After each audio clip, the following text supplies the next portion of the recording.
Welcome to Wednesday Inspirational Book Lounge. I'm Anna Murby, your host. This season, we're reading Mephibosheth, A Twisted Life of Unexpected Grace and Mercy, the true story of a medically fragile child whose life became a living testimony of God's grace. This book invites us into a story of deep love and brokenness, revealing how God's mercy often shines brightest in the most fragile lives. Enjoy the episode. Mephibosheth, A Twisted Life of Unexpected Grace and Mercy by Chaplain Aaron. Read by Hubert Carl. Chapter 4. Preparing Room for the Unknown. 1982 was not a quiet year for Paul and Dale. It was one of those hinge years that arrive without warning and leaves with nothing untouched. Their youngest son was preparing to leave for Bible college in the fall. And with that departure, the long chapter of raising their own children was drawing to a close. For the first time in decades, they stood in the threshold of becoming an empty nester.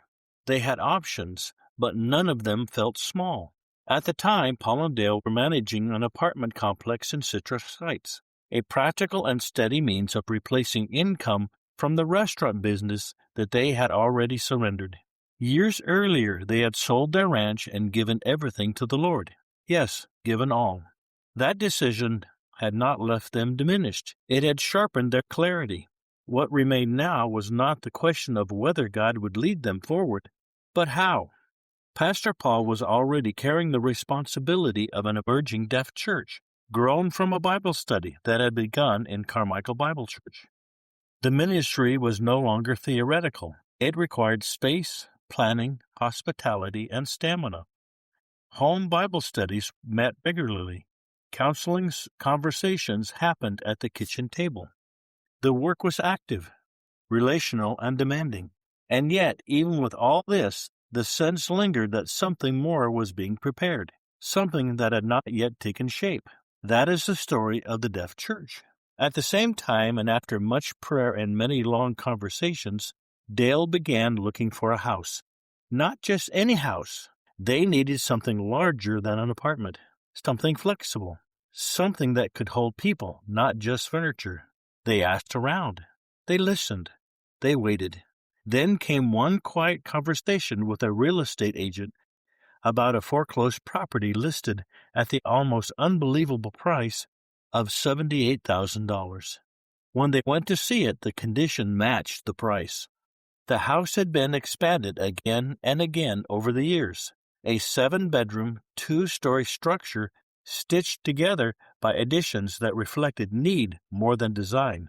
It had suffered deeply under neglect. When Paul and Dale arrived with the agent, they had to physically push the garage door open against a heap of garbage piled between the garage and kitchen doors. The smell lingered. The walls told stories of despair. It was several colors at once, none of them agreeing. The place felt wounded, and yet it had bones. It was exactly the kind of house most people would walk away from, and exactly the kind Paul and Dale paused to consider. The blessing came through a long-time friend of their restaurant years, Mr. Gardner. When he heard about their decision, he did not hesitate. He loaned them the money for the down payment, $15,000, making it possible to purchase the home directly from the bank. With escrow closing, the path forward became unmistakable. What follows was not a renovation montage. It was a labor of love. It was just Paul and Dale, joined by a few faithful friends, hauling out debris, cleaning room by room, repairing what could be repaired, and making the home possible. Not beautiful, not finished, just safe, just usable. The kind of work that leaves your hands sore and your spirit strangely steady. Once the house crossed that threshold, from impossible to livable, it was time to move. Friends from church surprised them in a way that still brings warmth at the memory. They did not simply loan moving trucks, they sent their movers. What could have been weeks of strain became a shared celebration. Over several long days, everything was transferred from the apartment complex to the new house. The process felt endless. Boxes appeared from nowhere. Furniture multiplied. Each room filled slowly and perfectly. And then, suddenly, they were home. With their own children grown and gone, Paul and Dale now stood inside their new home that was full of boxes and furniture. That was when the next step arrived, the home study. In order to care for children within the foster system, especially those with special needs, approval was not optional.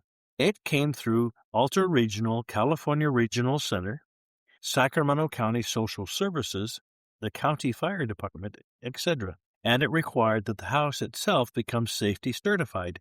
Every door, from front to back, had to function correctly. Cabinets required latches.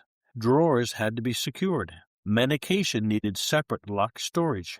Smoke alarms had to be placed and tested. Fire extinguishers had to be visible and accessible. Safety was not assumed, it had to be proved. One requirement quickly rose to the surface: the kitchen. A friend from church stepped in to help, and in Paul's spare moments, alongside others, the kitchen slowly came together. Cabinets were repaired, appliances were replaced, counter space cleared. Over time, it became more than functional. It became central.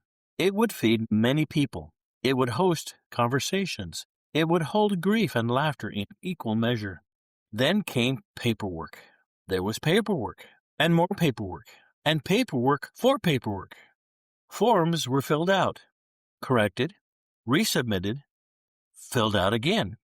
It felt like an entire forest had been reduced to paper for the sake of one opportunity.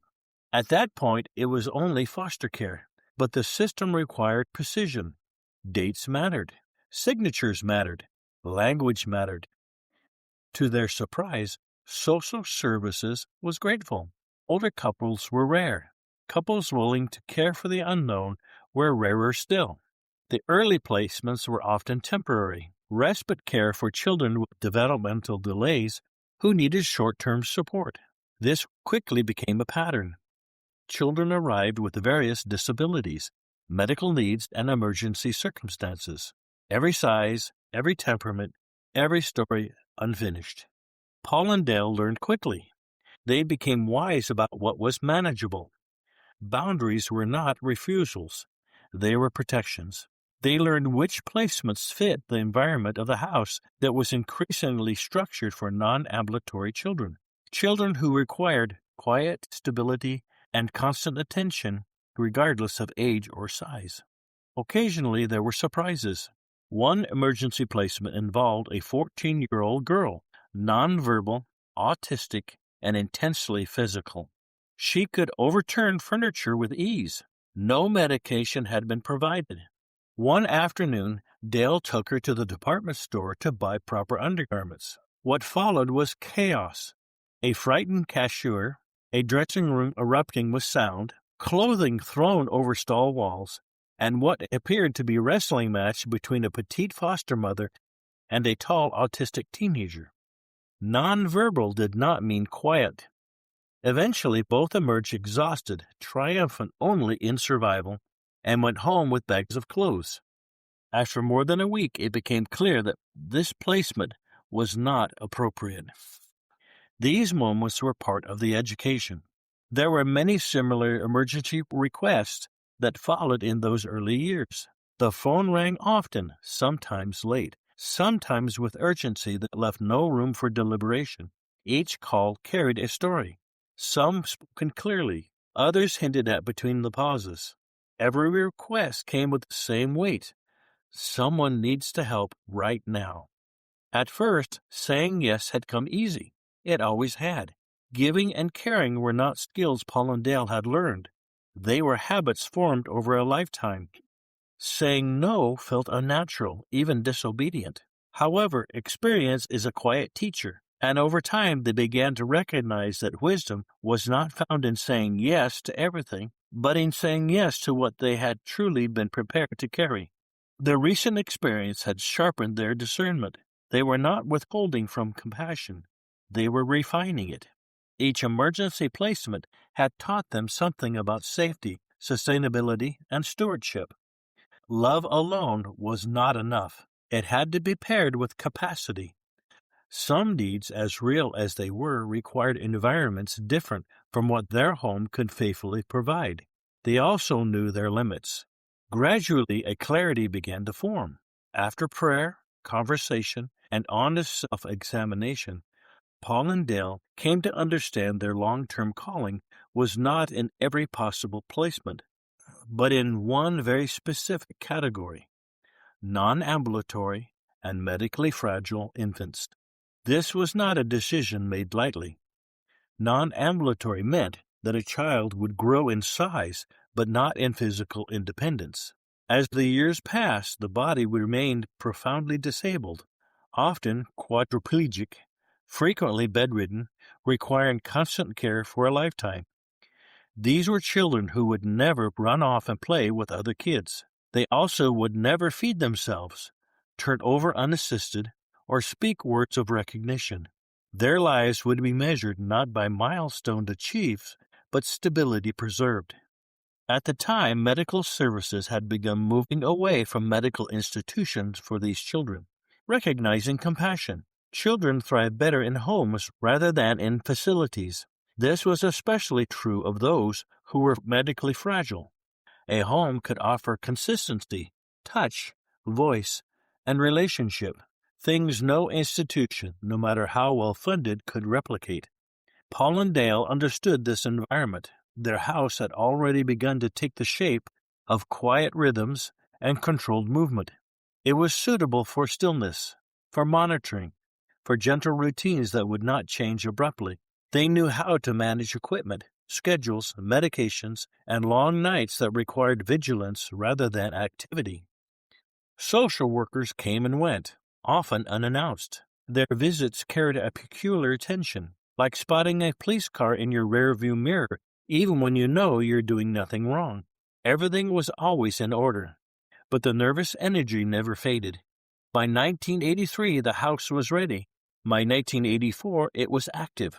Paul and Dale assumed that this would be the pattern of their life: temporary placements, constant transitions, faithful service. Then the phone rang. The call was unexpected, yet somehow anticipated.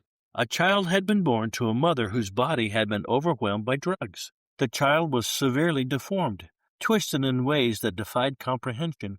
Few people anywhere would be willing to consider such a placement. But Paul and Dale had prayed for something very specific. They had asked the Lord for one child, one particular young boy, whom they would recognize immediately. When the call came, they knew. It was the boy. It would be the child they would name Mephibosheth. Thank you for joining us today. Make sure to come back next week for another installment of Mephibosheth, A Twisted Life of Unexpected Grace and Mercy.